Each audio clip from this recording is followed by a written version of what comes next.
এখন আমি তোর সাথে অনেক খারাপ কাজ করব। না মুলা ভাই, আমাকে কেউ আসতে দেখেনি। আমি ফুলকপিকে কিডন্যাপ করিয়েছি আলুকে দিয়ে। এখন তুমি ওই তিতা করল্লাকেও কিডন্যাপ করিয়ে দাও প্লিজ। ঠিক আছে, তোমাকে আইডিয়া দিচ্ছি।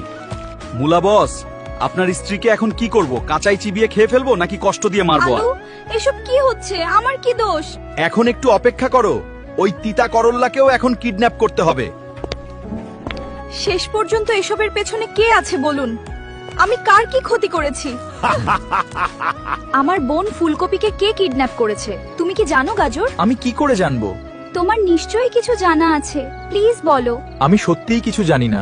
আলু, তাড়াতাড়ি করো, এখন কিন্তু করল্লা আমাকে সন্দেহ করা শুরু করেছে।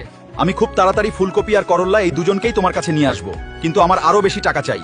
ঠিক আছে, যত টাকা লাগে আমি দিব, কোনো সমস্যা নেই। তুমি শুধু সুন্দরীদের যে কোনো মূল্যে খুব তাড়াতাড়ি আমার কাছে নিয়ে আসো, দেরি যেন না হয়।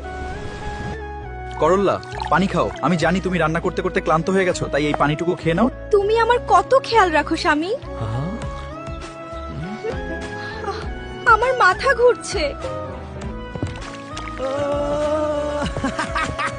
বন্ধুরা, এরপর এমন কিছু হবে তা পার্ট 6 এ দেখানো হবে। পার্ট 6 দেখতে পেজটা ফলো করুন আর কমেন্ট করে জানাও যে তোমাদের কি মনে হয় এই ঘটনার পরবর্তী পরিণতির ব্যাপারে।